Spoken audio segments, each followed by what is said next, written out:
Do chronic pain, fight or flight, cortisol, and your inability to lose weight have any correlation with each other? That was the intent of this video. I have several questions written down that I went over. You're going to see me basically break all this stuff down with references and everything like that. So stick around. Let's talk about this. Can chronic pain cause fight or flight?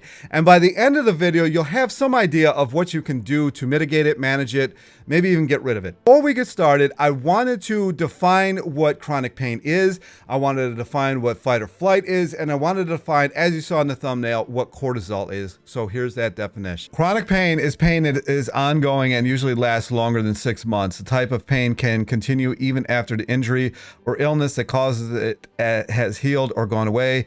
Pain signals remain active in the nervous system for weeks, months, or years. Some people suffer chronic pain even when there is no past injury or apparent body damage. Chronic pain is linked to conditions that include headache, arthritis, cancer, nerve pain, back pain, fibromyalgia. I don't know how to say that. I know what it is, but I don't know how to say it. If you have chronic pain, the stress affects the body, producing physical conditions like tense muscles, which I've had, limited ability to move around, a lack of energy, changes in appetite, which I have had.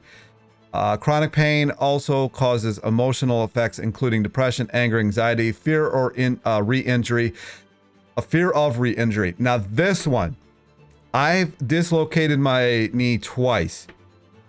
I can 100%, I won't even play volleyball. I didn't injure my knee playing volleyball. For whatever reason, I feel like playing volleyball would injure my knee, so I won't play it. So fear of re-injury, this fear could limit your ability to return to work or leisure activities. Now, you also see this in, for example, the NFL. If somebody hurts their knee, they never play the same again. All right, so that's the definition of chronic pain.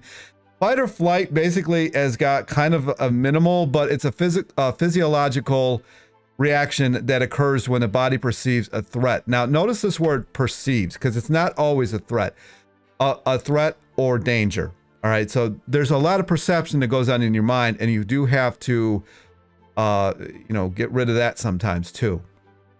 Cortisol.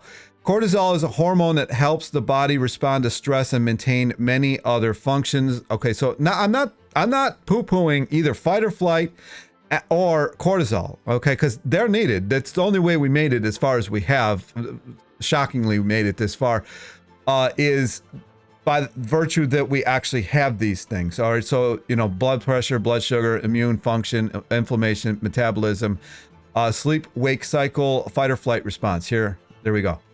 The next thing I wanted to point out is one of the things that I found in my initial searching of this was a statement that said, chronic pain is the enemy of happiness. I could not agree with this more. Being somebody who has dealt with pain my entire life and who has largely dictated what I would do and wouldn't do. And strangely enough, I started asking people about this just because of this video. I guess I never told anybody that I was in pain. I thought I did. But according to most people that I asked, they're like, no, I never knew you dealt with pain or anything like that. So, yeah, there's that. But anyway, here is my findings on the first question. I was shocked at how much information there is on chronic pain. Shocked. Before I even get started, there is 1,281 results in PubMed alone of chronic pain complications. It's insane. Why it's not dealt with more on a, just go exercise type level? What did they call that? Like homeopathic level? I know, we all know. But why people don't look more into it, I don't know. Basically, this abstract right here answers the question right here in this sentence. Further chronic pain can activate the sympathetic nervous system, leading to the fight or flight response. Now, if you want to go look this up, the idea of this is 22448948. Here's something else that I wrote down in my little notes here is anxiety and depression often coexist with chronic pain. Chronic pain is the enemy of happiness. Further, chronic pain can activate the sympathetic nervous system, leading to the fight or flight response. Now, if you're in the fight or flight response, we saw that cortisol is involved with that. Let's go into this further. Cognitive behavioral therapy for insomnia in people with chronic musculoskeletal pain, a systemic review and dose response meta-analysis. What this is saying basically is this also can affect your sleep. And when you don't get good sleep, what goes up? Your cortisol. And when your cortisol goes up, what can't you do? A lot of things. But the main being you're always in fight or flight. So you're always going to be not at ease, right? And when you're not at ease, you really can't lose weight. You really can't do anything. And then every single thing that you do becomes a chore. Everything that you do becomes a chore. Cooking, cleaning, walking, going upstairs, even turning on the TV. You get a situation where somebody is so chronically in fight or flight because of all these things going on, and then they watch, it's literally called programming on the television that is kind of digging into that even more. And so your adrenals start getting fatigued. And I don't really talk about the adrenals too much in this video. That'll be for a further video, but this leads to a lot of disease. A lot of disease. Now that we know that it actually does cause fight or flight, what can we do about it? Now, of course, everybody's going to, the first thing that you're going to think about is prescription drugs because, they advertise it everywhere and it's in everybody's faces. But is there something else you can do about it? Is there something more holistic that you can do about it? That's the next question I had. Here's my findings on that. I mean, if you're in chronic pain, you obviously know what it does. But now that we know what it does, what can you do about it? So there are many ways to treat chronic pain, including medication, physical therapy, physiological therapies, and lifestyle changes. Now, I have to say that over the years, physical therapy has not done a thing for me. I don't know if that's for everybody. A lot of people I know, they go to physical therapy, and here's the thing. Here's the other thing is when you go to physical therapy, and say you have a case like mine where my foot was the reason that I was at physical therapy, but it really wasn't the foot in and of itself that was the reason for the chronic pain. The chronic pain was being caused by my body not functioning correctly when it walked. I'm just kind of learning this now. They're only billed to look at your foot. They're not going to look at anything else. They're only going to look at your foot. Even if they see something else wrong, most of the time, they're not even going to say anything about it. They're only going to talk about what insurance is paying them to do. Physiological therapies, cognitive behavioral therapy, relaxation techniques, and meditation. I'm not really into the whole meditation thing anymore, especially the more I look into it. Relaxation techniques is pointless. For the most part. Here's the thing, most of the stuff is pointless. Most of the stuff is pointless until you get to lifestyle changes. You can't relax something that is not that you didn't change. You can't relax a muscle that is still out of place and isn't changed. Again, medication, physical therapy, physiological therapies, but lifestyle changes right here. That is, I feel like, where the gold is in this whole thing. The gold. And so I wanted to talk about that a little bit here. I do have a note written here. Most are put on opioids and told good luck. Many of them have severe consequences. And I will talk about the consequences a little bit later on. I wanted to dig even further into this because while, yes, exercise is great, you might want to add some additional things, and you might be missing some things out of your diet that you don't even know that you're missing out of.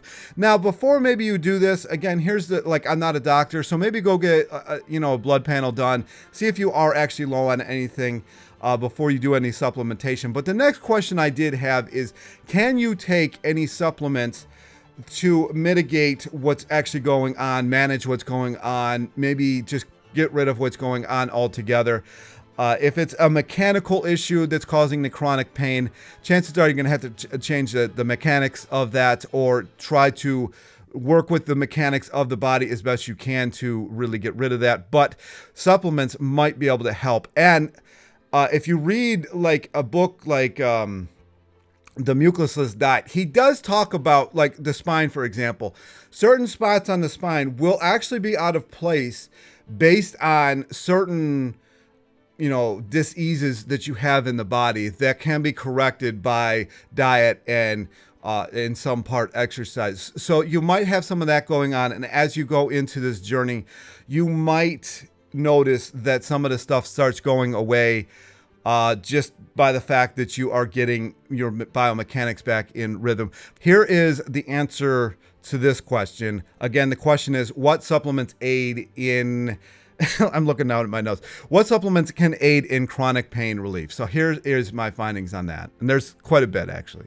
Some supplements that may help with chronic pain: magnesium, vitamin D, vitamin C, omega-3 fatty acids, devil's claw, curcumin. I do know some people who have fibromyalgia that have used curcumin successfully. Ginger, melatonin. I don't know why people would prescribe this. This becomes an addictant, and it can really disrupt the sleep cycles and give you terrible nightmares. Phenylalanine, cherry juice extract, fish oil pills. Don't know why that would help. But the ones that I wanted to focus on is magnesium and vitamin D, because a lot of people are deficient in magnesium.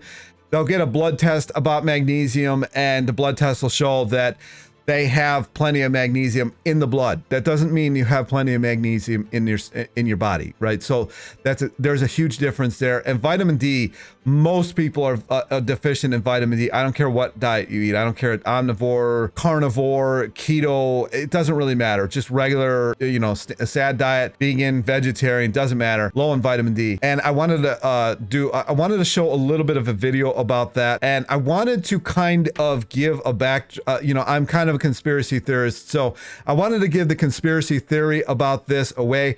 If you don't really care that much to watch this vitamin D thing, I'm going to put some chapters in this. You'll see the next chapter, so just go look at that. But I do find it very interesting when it comes to the vitamin D thing, as I've taken it myself. I was down to a three in one of my blood tests. That's terrible, right? That's not good at all. Just everything's been skyrocketing. And it all goes back to this advice to stay out of the sun and to use sunscreen. And I don't know if that was an accidental thing that the scientists did, we must use sunscreen and wear a hat and stay out of the sun. And that is just causing the entire population's D3 levels to crash.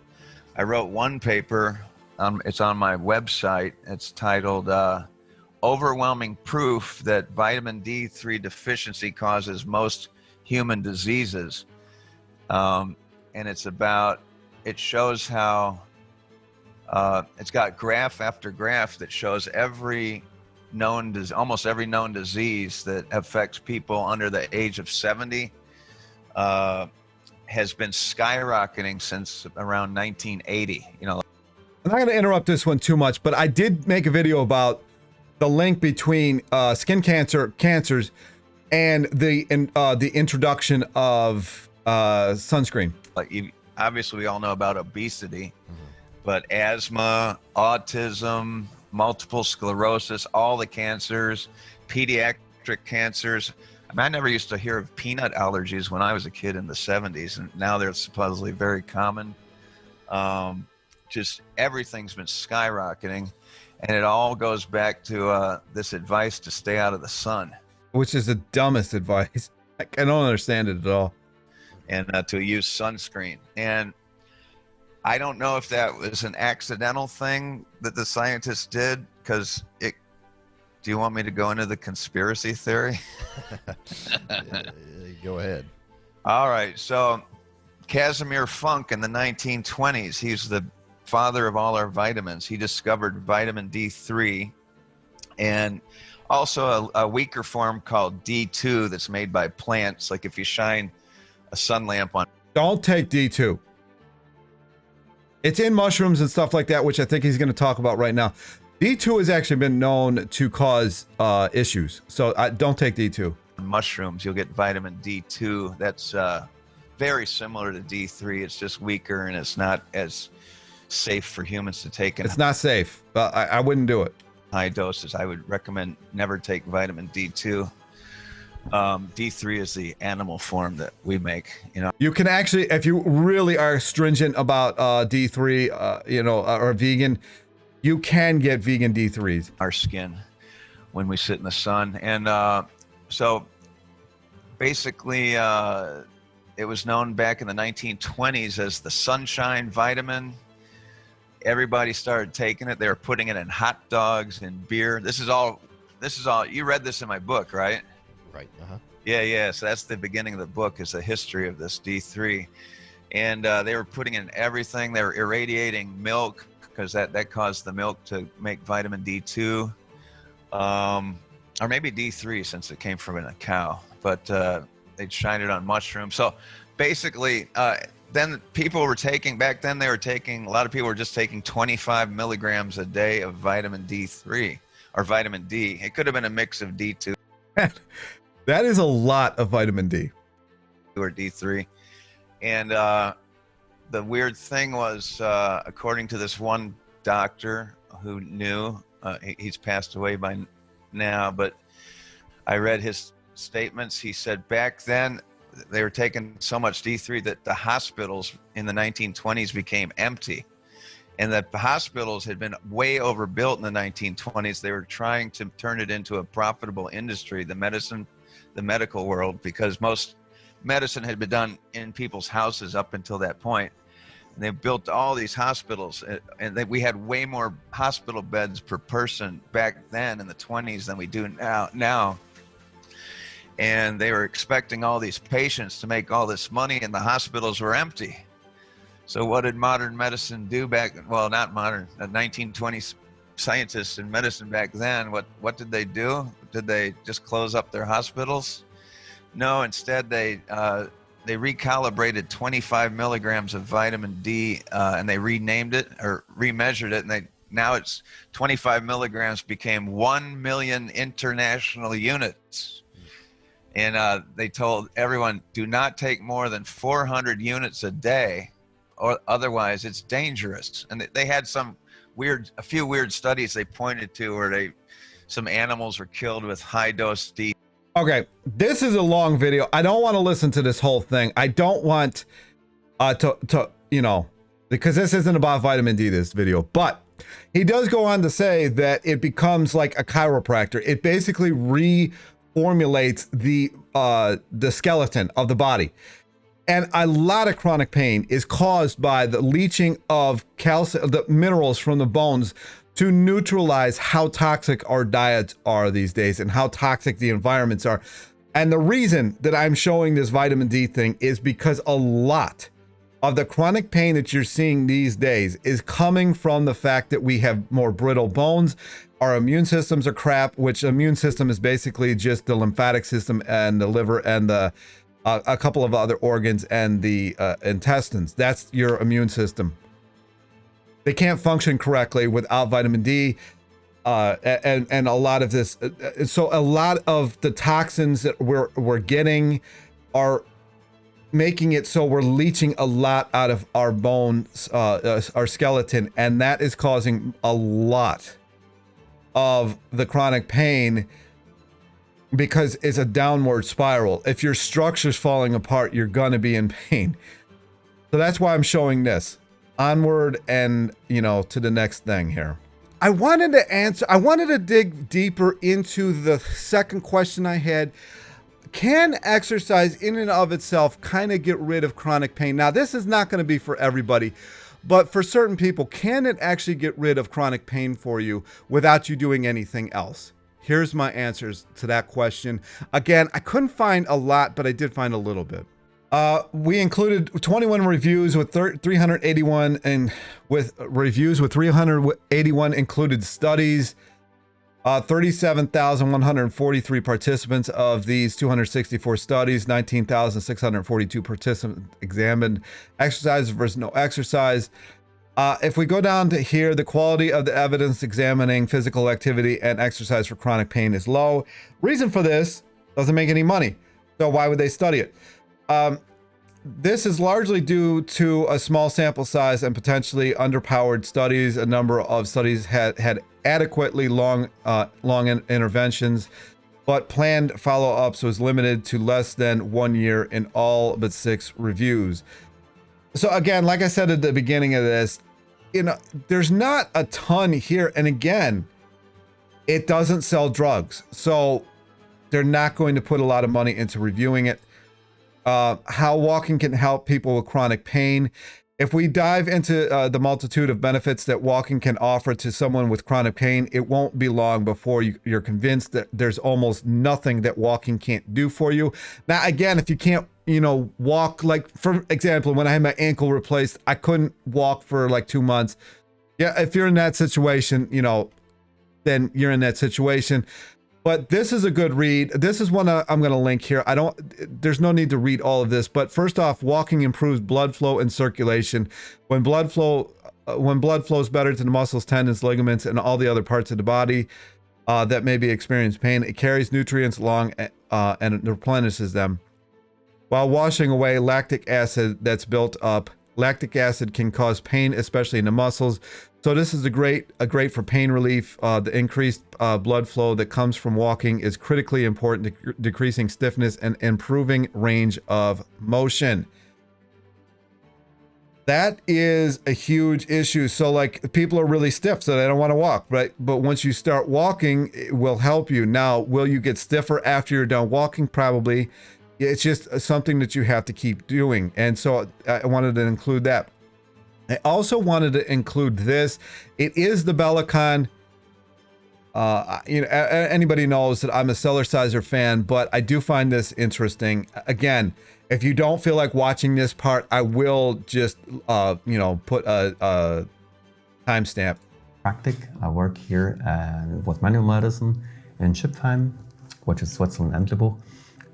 It's a rural area, but I have a very interesting clientele. The bellicon actually came up by the question of a patient. They suddenly asked, "Oh, do you know about bellicon?" And I said, "No, what's that?" So they introduced it to me and gave me material, promotional material from the company, and I got in touch with bellicon and said, "Hey, is there anything that we get some sort of, scientific data that's backing up what you're claiming on your sheets?" So we got in touch. We set up with chronic patients, longer than 8 weeks of pain, be it neck pain, headaches, back pain, or vertigo. We included everything.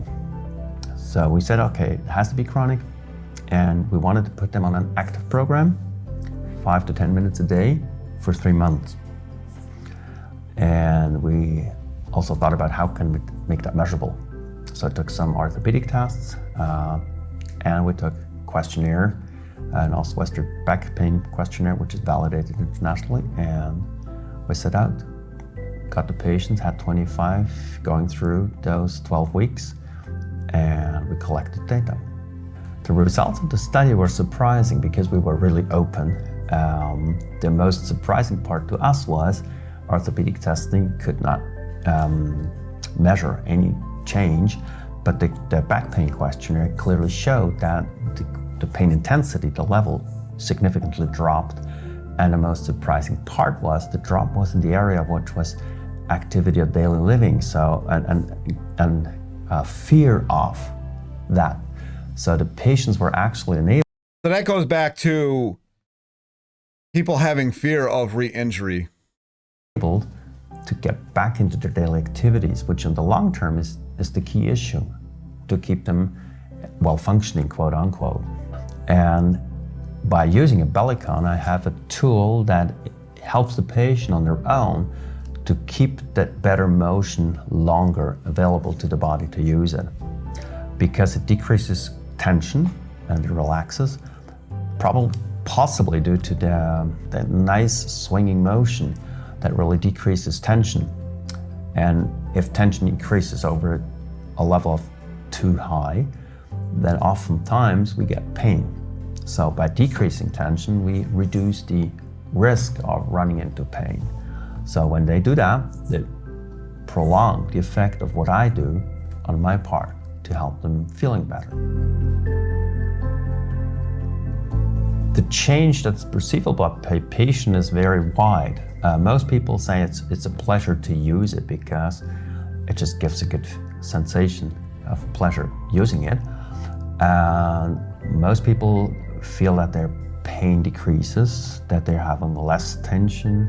I know somebody who actually lessened, almost got rid of fibromyalgia just using the Cellerciser, you know, and the Bellicon when we had both of them. But yeah. That also mental tension eases. And one patient was surprisingly saying she had not mentioned that she came into the study because of vertigo. And her vertigo hasn't really changed a lot, but she didn't tell initially that she also had a very serious bladder problem to withhold urine. And she was totally not going anywhere because she could not hold her waters. If anybody would make a joke, she'd say, you know, be wet. And that changed with using the bellicon. So again, it's possibly not the bellicon, which a lot of people think, yeah. Anyway, you get the point. So let's move on. Again, bellicon stuff is not hard to find. They really like promoting themselves. So understandably anyway. And then the benefits of exercising in chronic pain management: improved pain tolerance, increased strength and flexibility. Now, I don't really love this one, the improved pain tolerance. That can get dangerous, because if you're ignoring how much pain you're in and not doing anything about it, that can make things worse. So I don't know if that's a good thing or a bad thing. Increased strength and flexibility, reduce inflammation, positive physiological effects, increased energy levels, and improved sleep. Okay, so these are definitely benefits. Again, I try to remember to link most of this stuff in the description section so you can go check it out, because I mean, you can read this at your own pace. Don't let chronic pain keep you from exercising. I just wanted to include this title literally because this can be an issue, right? This can be a huge issue. If you're in a lot of pain, or if you're really stiff, the last thing you feel like doing is going and exercising. But most of the time, and again, not a doctor, most of the time it has helped. Another example, I mentioned my dislocated knee twice in this. I rehabilitated it using a stationary bike. Now, a spin bike, I didn't really notice the like the cheaper stationary bikes at the gym do any good, but the spin bike, because of the flywheel, really helped out quite a bit with that.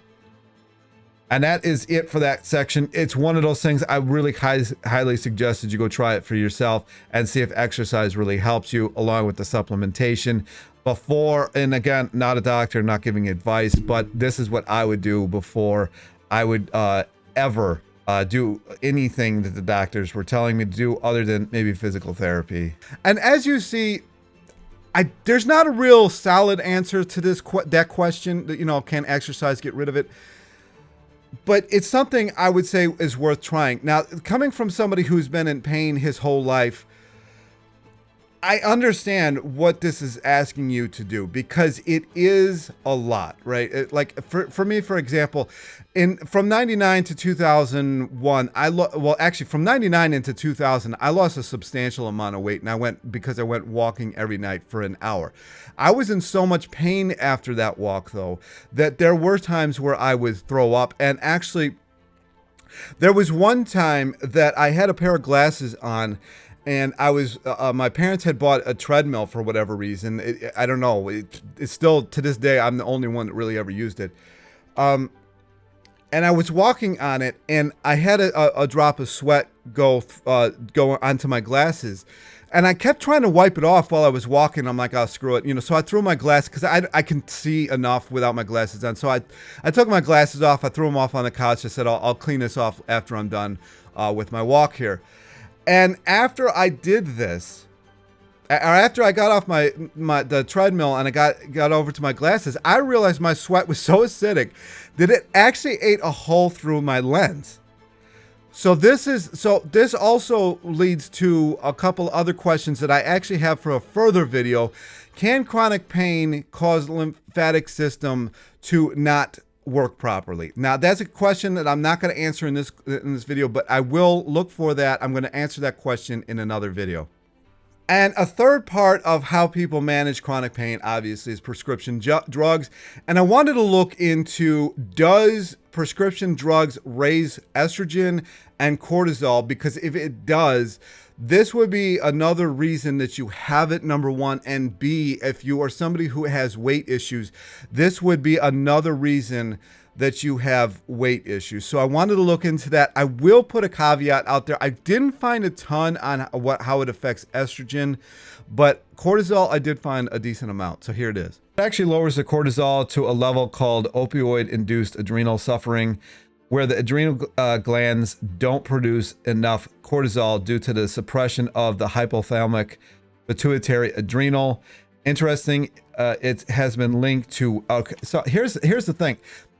Because their cortisol, whoever's on this stuff, is so low, they almost get anorexic. They lose so much weight they almost get anorexic, and that's, you know, far from what you would want to actually have happen too. But that does prove a point that when your cortisol is lower, your weight will start coming off. When your cortisol is really high, you're always in that fight or flight, really hard to lose weight, if not impossible.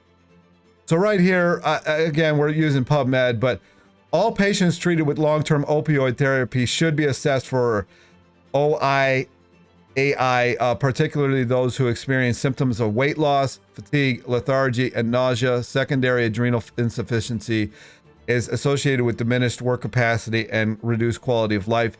Again, there's a huge list of things that can happen when you're on these opioids. The almost unfortunate part about this is a lot of the symptoms that are caused by this are symptoms of everything else. You know, not the problem of the body, but, you know, the problem of kind of assessing this stuff is the body kind of has similar, you know, reactions to a lot of things. So it's hard to know what's actually going on. But it says, yes, particularly long-term use of opioid pain medication can significantly lower cortisol levels. Okay. But is that really something that you want? And what, you know, what's the cost of that? So let me type this in here. And basically it just breaks down how stressed your adrenals can get taking this stuff. You know, so neurological lethargy, dizziness, headache, gastrointestinal. I have noticed a lot of gas issues come up in this article right here, as far as these opioids that they put you on. So nausea, vomiting, abdominal pain, loss of appetite, weight loss, musculoskeletal fatigue, muscle aches, and hypercalcemia. That is a huge issue right there. And cardiovascular, postural hypotension, and cardiovascular collapse. So none of that's good at all. I mean, again, I'm going to link this. There's so many adverse reactions to this stuff. I don't know why anybody takes it as an under-recognized condition. You know, so this stuff is an under-recognized condition of adrenal insufficiency secondary to long-term exposure to opioids. And they found it both in people who are addicted to drugs and people who are on this stuff for pain management. I don't think that you want to be in either group, but that is up to you. So that's one thing that I wanted to cover, and that's it. All right, so then the next question was, because one of the things that I used to deal with back when I was in my early 20s, so I had this one job from 2002 to 2004. And as I walked into the building, as anybody walked into the building, there was a scale, because you walked into the shipping department, there was a scale right there, and I would just, for jokes, step on the scale, and I would see my weight fluctuate sometimes 20 pounds from one day to the other, and I'm like, how is this possible? So I wanted to look into maybe cortisol was the issue, because at that particular job, oh my gosh, I was in so much pain at that job. Pain defines almost my entire existence at work. Almost every job, even if it was an office job, I was in pain because my posture and my skeleton and my musculature was so, because I lifted for so long, and because it was in one spot and I worked out with it in the wrong spot and I didn't know about it. It's so trained to be in that spot. And lately I have completely undone this for the most part. And I'm blaming God for this one, because I really feel like God, I said, God, I really don't want to be in pain anymore. And it's like my own personal trainer. So I wanted to look into this, and here is my findings on, again, here's the question. I'll keep looking at my notes, but can high cortisol cause massive weight, fluctuations? Here's the answer to that. Yes, is the answer to that question. And symptoms. It's an increased appetite, slower metabolism, less testosterone. This is a train wreck right here. This is an absolute train wreck. So you've got an increased appetite, but then you have a slower metabolism and less testosterone. That is a train wreck. So fatty deposits between shoulder blades, wide purple stretch marks on the abdomen, acne, thinning skin, easy bruise, flushed face, slowed healing, muscle weakness, severe fatigue, irritability. Now, some ways to ease the stress: exercising, meditating, mindful. What does that even mean? Getting support from family and friends. I don't know what that's going to do. Reading, listening to music, getting plenty of sleep. I don't know about most of this. Exercising might help and it might not. Now, I know I talked a lot about exercise in this. However, people do get addicted to exercising, and that's going to raise your cortisol even more. Keep that in mind. That's why I only really mentioned rebounding and walking in this, because I don't think that you're going to get yourself crazy high cortisol doing either one of those, unless you're trying to compete with yourself at how fast you can walk or something like that. That is why I mentioned just walking and the rebounder, because I feel like those two, even the rebounder though, you can go overboard. I'm talking about like when you try to rehabilitate yourself, do it slowly. And another thing that I had going on, so there was, the answers to that question, but another thing that I had going on is something that I've talked about on this channel several times. And I thought it was the olive oil that was doing this, but I actually think it was the carbohydrates. So most of 2002 and most of 2000 through 2004, I was following a fairly strict ketogenic diet. But then in 2003, I found Mike Menzer. Now, Mike Menzer was a bodybuilder. I really liked him. I didn't look into him a whole lot. I just liked the way he talked. He was a lot more intellectual, let's say, than a lot of the other bodybuilders. And I really liked that about him. And so I started looking into him. He had a book come out called High Intensity Training. And at the end of the book, he was talking about fat, why you have fat on you, and what your actual macronutrient ratios should be. And I was surprised to see that his macronutrient ratio was like 75% carbohydrates. Comparatively, like this was so different to everybody else. So I didn't want to go full on board, but what I would do was on the weekends at that time, like we would go down to Little Italy in Cleveland, and I would eat carbs like they were going out of style. And that like it usually was on a Saturday, and that next Sunday I would weigh, and oh my gosh, I would weigh so much less. I would look so much visibly different, to the point where people asking me what I did over the night. And then on Monday morning, I would take a number 2 like you would not believe. Like I'm like, I don't even think the toilet is gonna flush this. So it was like getting rid of all that accumulation that I had during the week, because there's no fiber in meat. There's no fiber in fat. So it just stays there. And everybody thinks they're cured of everything, but they're really not. And it's really bad. So anyway, I wanted to answer the question, will this lower cortisol? Because if it lowers cortisol, then your body would be at ease and you wouldn't retain water as much. You wouldn't have as much inflammation as we've seen in this video. And it's going to be answered again in this. And so here's the answer to that question. Evidence suggests that high quality sources of carbohydrates, such as whole grains, as well as, I don't know what, whatever. No. Fruits and vegetables may help lower cortisol levels. They actually kind of did a study on this. I don't think they wanted to publish the results because, again, it's like the rice diet. They don't really want to use it because it doesn't cost, or it doesn't, they can't charge you really hardly any money with this. This study provides further evidence for the health benefits of DGA-based whole food diet. Furthermore, we add to a growing body of evidence supporting the potential effects of suppressive effects of dietary carbohydrate on circulating cortisol and stress-associated cortisol reactivity. Such new information, this is not new. This drives me nuts because they know this for a long time now, that it lowers cortisol.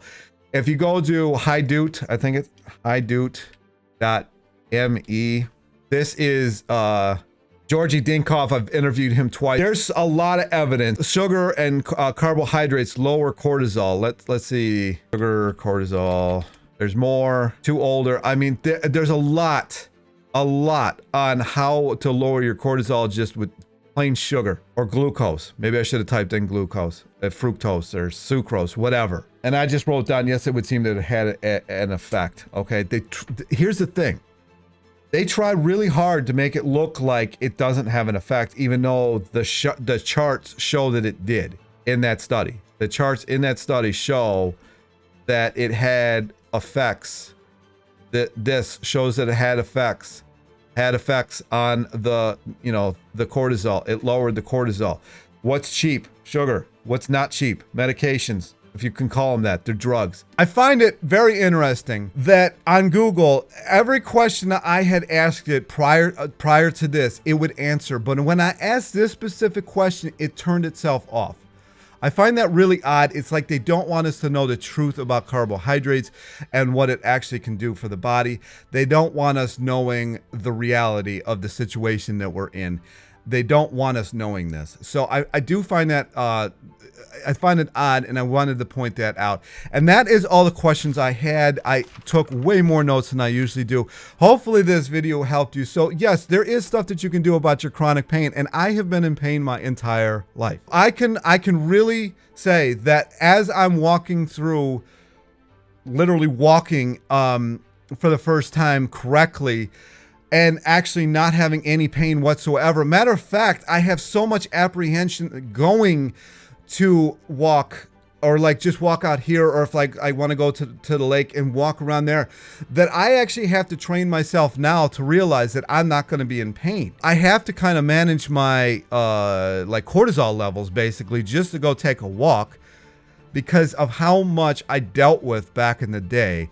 And it's been wonderful. Another thing that I've been using, as you saw in this video, is my Cellerciser. Now, I know I highlighted the bellicon in this, but the Cellerciser is my favorite. I had both the Cellerciser and the bellicon. I definitely like the Cellerciser way better. Personal preference. I've made videos on that if you go search my channel. And it's been wonderful. And it's going to get to the point where once I can tell that everything really is exactly where it's supposed to be, everything's in full alignment, and I'm going to talk about this in future videos. You know, I should have started the video off with like how much this can affect your fat, the amount of fat you have on you, because inflammation is fat and water retention. And so when your cortisol levels are super high, then you are not going to be able to lose fat to any real great capacity. You're always going to keep hitting this wall. And like, I don't know how much I've actually lost, but I've visibly lost water weight. And you know, there's going to be, because my posterior chain essentially is getting used for the first time. Anyway, this video, I hope this video, if you've made it this far, you know, comment down below if this helped you out or not. If you think this would help somebody else, share the video. And that's all I really have to say about this right now. I'm definitely going to make videos about this in the future, because I don't know why it didn't dawn on me. I mean, my life has been plagued by pain, and I'm like, wow, no wonder I was always in fight or flight. I used to have to basically bribe myself to go outside and take the garbage out to the front, which is just walking down the driveway. And now I'm like, no wonder I was stuck in fight or flight. So if this is you, if this defines you, you know, look further into it. Do some of the stuff that I found in this video. It's insane how much studies have been done on this and how little doctors talk about it. It's mind-boggling, to say the least. And that's the video. Anyway, like, subscribe, and I'll talk to you in the next one. Peace.